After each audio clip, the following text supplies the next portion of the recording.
제6장 적극적 마음가짐을 몸에 익힌다. 어떤 하나를 위해서 다른 모든 것 혹은 일부를 희생하며 온갖 정성을 다하는 것을 열이라고 합니다. 그럼 이 열의는 어떻게 하면 생겨나는 걸까요? 자기가 좋아하는 일을 하고 있을 때 생겨납니다. 또한 소망을 설정하여 그에 관계되는 일을 할 때도 생겨납니다. 즉, 소망에 관계되는 일을 할 때 열의는 자연적으로 발생하는 것입니다. 그리고 그 열의는 끈기나 인내력을 낳습니다. 게다가 열의는 창조력도 낳습니다. 이것은 당연한 일로 소망을 실현시키려는 열의가 있기 때문에 눈앞에 있는 장애를 극복하려 애쓰게 되고 결과적으로 두뇌 또한 창조적으로 사고하게 되는 것입니다. 열의를 가지고 장애를 뛰어넘으려 할 경우 그 장애가 사람이라면 설득력이 생겨나게 됩니다. 반드시 소망을 실현시키고 싶다는 열의가 있기 때문에 설득력 또한 달아오르게 됩니다. 이렇게 해서 평소에는 생각할 수 없었던 설득력을 두뇌에 잠재되어 있는 힘으로부터 이끌어낼 수 있습니다. 이와 같이 열의가 있다면 여러 가지 잠재 두뇌력을 무의식적으로 동원하여 사용할 수 있게 됩니다. 적극적 마음가짐이 이 열의와 긴밀한 관계가 있다는 건 말하지 않아도 알고 계시겠죠? 이상의 설명에서도 알 수 있지만 잠재 두뇌력은 근거 없이 개발되는 것이 아닙니다. 각각의 요인이 어떻게 서로 밀접하게 관계가 있는지를 밝혀내어 개발되는 것입니다. 제6장 적극적 마음가짐을 몸에 익힌다. 어떤 하나를 위해서 다른 모든 것 혹은 일부를 희생하며 온갖 정성을 다하는 것을 열의라고 합니다. 그럼 이 열의는 어떻게 하면 생겨나는 걸까요? 자기가 좋아하는 일을 하고 있을 때 생겨납니다. 또한 소망을 설정하여 그에 관계되는 일을 할 때도 생겨납니다. 즉, 소망에 관계되는 일을 할 때 열의는 자연적으로 발생하는 것입니다. 그리고 그 열의는 끈기나 인내력을 낳습니다. 게다가 열의는 창조력도 낳습니다. 이것은 당연한 일로 소망을 실현시키려는 열의가 있기 때문에 눈앞에 있는 장애를 극복하려 애쓰게 되고 결과적으로 두뇌 또한 창조적으로 사고하게 되는 것입니다. 열의를 가지고 장애를 뛰어넘으려 할 경우 그 장애가 사람이라면 설득력이 생겨나게 됩니다.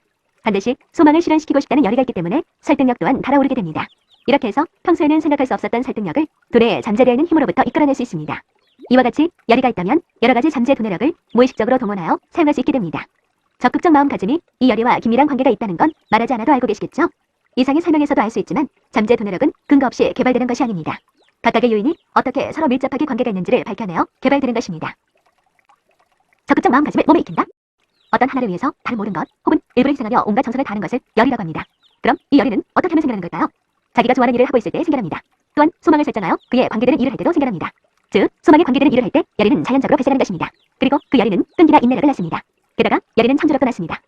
이것은 당연한 일로 소망을 실현시키려는 열의가 있기 때문에 눈앞에 있는 장애를 극복하려 애쓰게 되고 결과적으로 두뇌 또한 창조적으로 사고하게 되는 것입니다.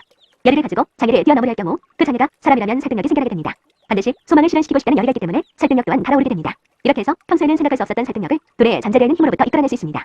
이와 같이 열의가 있다면 여러 가지 잠재 두뇌력을 무의식적으로 동원하여 사용할 수 있게 됩니다. 적극적 마음가짐이 이 열의와 긴밀한 관계가 있다는 건 말하지 않아도 알고 계시겠죠? 이상의 설명에서도 알 수 있지만 잠재 두뇌력은 근거 없이 개발되는 것이 아닙니다. 각각의 요인이 어떻게 서로 밀접하게 관계가 있는지를 밝혀내어 개발되는 것입니다. 적극적 마음가짐을 몸에 익힌다. 어떤 하나를 위해서 다른 모든 것 혹은 일부를 희생하며 온갖 정성을 다하는 것을 열의라고 합니다. 그럼 이 열의는 어떻게 하면 생겨나는 걸까요? 자기가 좋아하는 일을 하고 있을 때 생겨납니다. 또한 소망을 설정하여 그에 관계되는 일을 할 때도 생겨납니다. 즉, 소망에 관계되는 일을 할 때 열의는 자연적으로 발생하는 것입니다. 그리고 그 열의는 끈기나 인내력을 낳습니다. 게다가 열의는 창조력도 낳습니다. 이것은 당연한 일로 소망을 실현시키려는 열의가 있기 때문에 눈앞에 있는 장애를 극복하려 애쓰게 되고 결과적으로 두뇌 또한 창조적으로 사고하게 되는 것입니다. 열의를 가지고 장애를 뛰어넘으려 할 경우 그 장애가 사람이라면 설득력이 생겨나게 됩니다. 반드시 소망을 실현시키고 싶다는 열의가 있기 때문에 설득력 또한 달아오르게 됩니다. 이렇게 해서 평소에는 생각할 수 없었던 설득력을 두뇌에 잠재되어 있는 힘으로부터 이끌어낼 수 있습니다. 이와 같이 열의가 있다면 여러 가지 잠재 두뇌력을 무의식적으로 동원하여 사용할 수 있게 됩니다. 적극적 마음가짐이 이 열의와 긴밀한 관계가 있다는 건 말하지 않아도 알고 계시겠죠? 이상의 설명에서도 알 수 있지만 잠재 두뇌력은 근거 없이 개발되는 것이 아닙니다. 각각의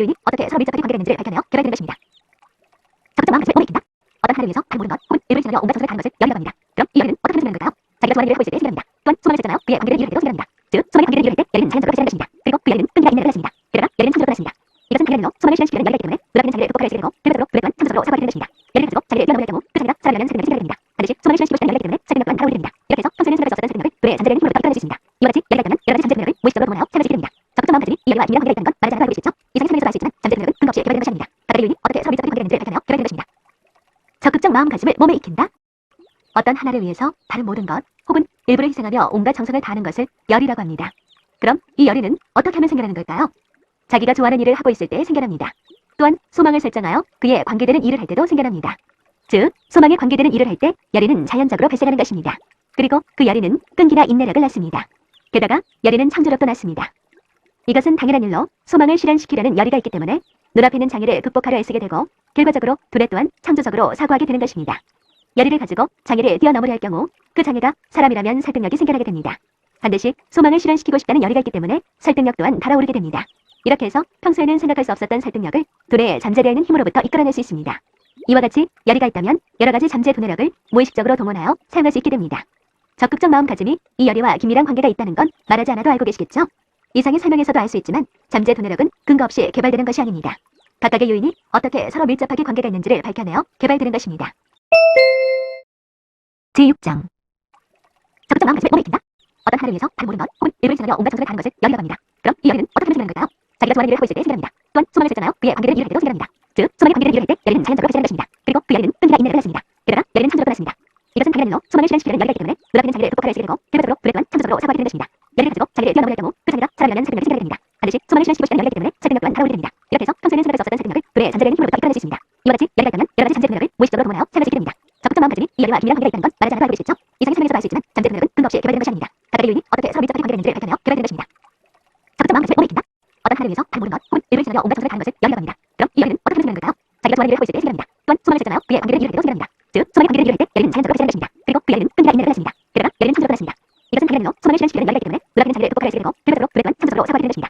열이를 가지고 자기를 뛰어넘을 경우 그 자기가 사람이라는 설득력이 생겨나게 됩니다. 반드시 수많은 실현 시키고 싶다는 열이가 있기 때문에 설득력 또한 달아오르게 됩니다. 이렇게 해서 평소에는 생각할 수 없었던 설득력을 불의 잠재되는 힘으로부터 이끌어낼 수 있습니다. 이와 같이 열이가 있다면 여러 가지 잠재 두뇌력을 무의식적으로 동원하여 사용할 수 있게 됩니다. 적극적 마음가짐이 이 열이와 긴밀한 관계가 있다는 건 말하지 않아도 알고 계시겠죠? 이상의 설명에서도 알 수 있지만 잠재 두뇌력은 근거 없이 개발되는 것이 아닙니다. 각각의 요인이 어떻게 서로 밀접하게 관계가 있는지를 밝혀내어